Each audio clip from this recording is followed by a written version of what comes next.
the wisest person I ever met in my life, a third grade dropout. Wisest and dropout in the same sentence is rather oxymoronic, like jumbo shrimp.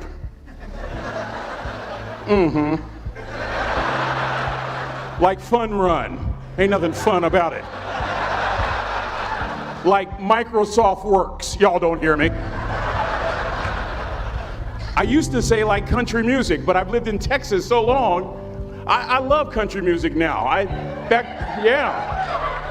hunt, I fish, I have cowboy boots and y'all, I'm a blackneck redneck. Do you hear what I'm saying to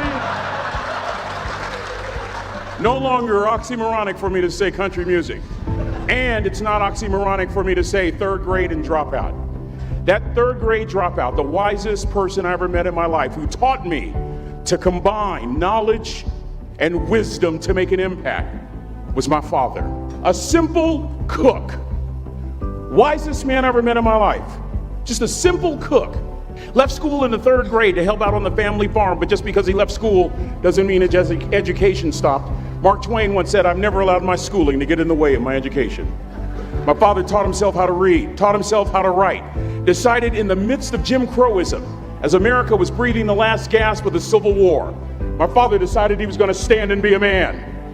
Not a black man, not a brown man, not a white man, but a man. He literally challenged himself to be the best that he could all the days of his life. I have 4 degrees. My brother is a judge. We're not the smartest ones in our family. It's a third grade dropout daddy. A third grade dropout daddy who was quoting Michelangelo, saying to us, "Boys, I won't have a problem if you aim high and miss, but I'm going to have a real issue if you aim low and hit."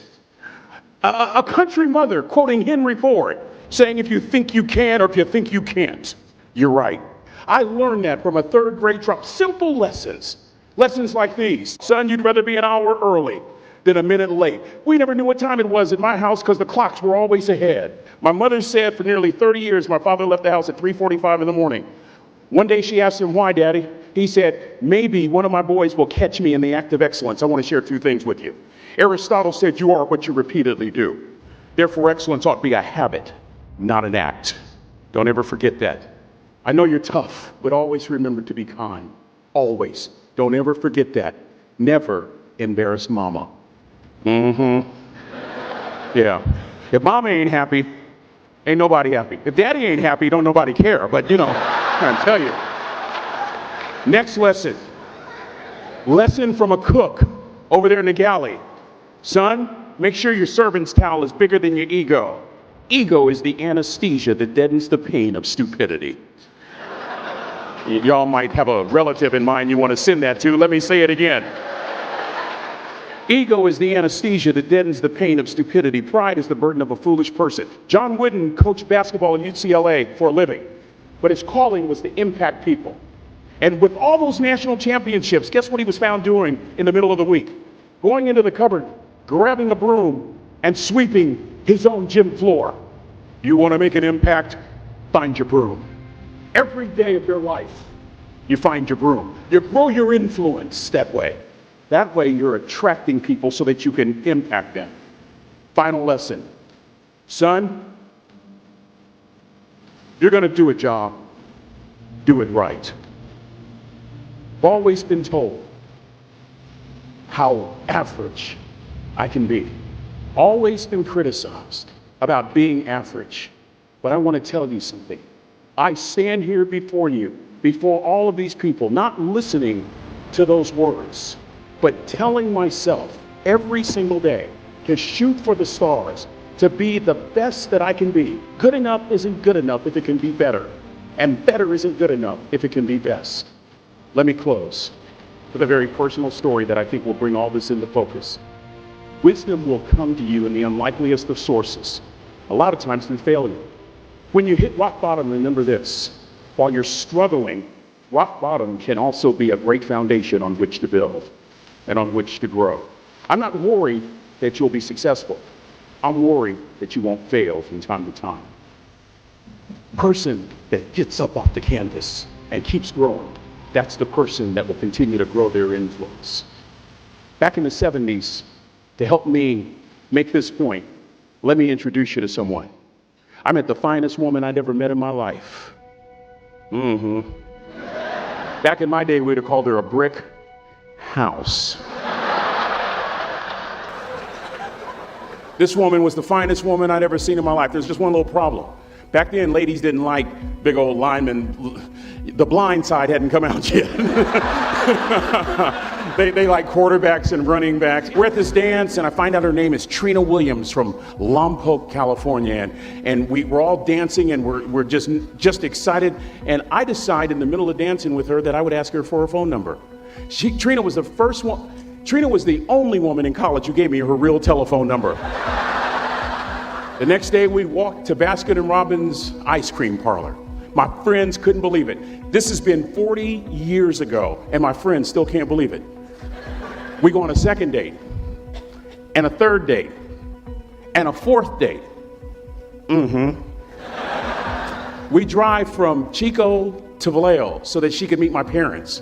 My father meets her. My daddy, my hero, he meets her, pulls me to the side and says, "Is she psycho?" But anyway, we go together for a year, 2 years, 3 years, 4 years. By now, Trina's a senior in college. I'm still a freshman, but I'm working some things out. I'm so glad I graduated in 4 terms.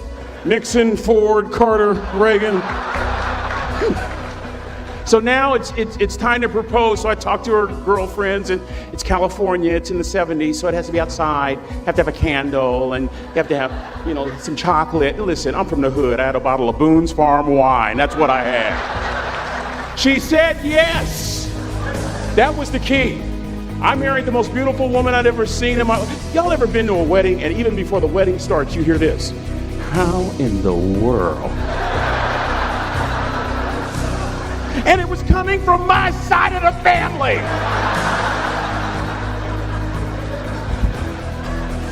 We get married, we have a few children, our lives are great.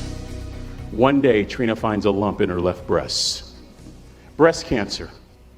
6 years after that diagnosis, me and my 2 little boys walked up to Mommy's casket. And for 2 years, my heart didn't beat. If it wasn't for my faith in God, I wouldn't be standing here today. If it wasn't for those 2 little boys, there would have been no reason for which to go on. I was completely lost. That was rock bottom. You know what sustained me? The wisdom of a 3rd grade dropout. The wisdom of a simple cook. We're at the casket.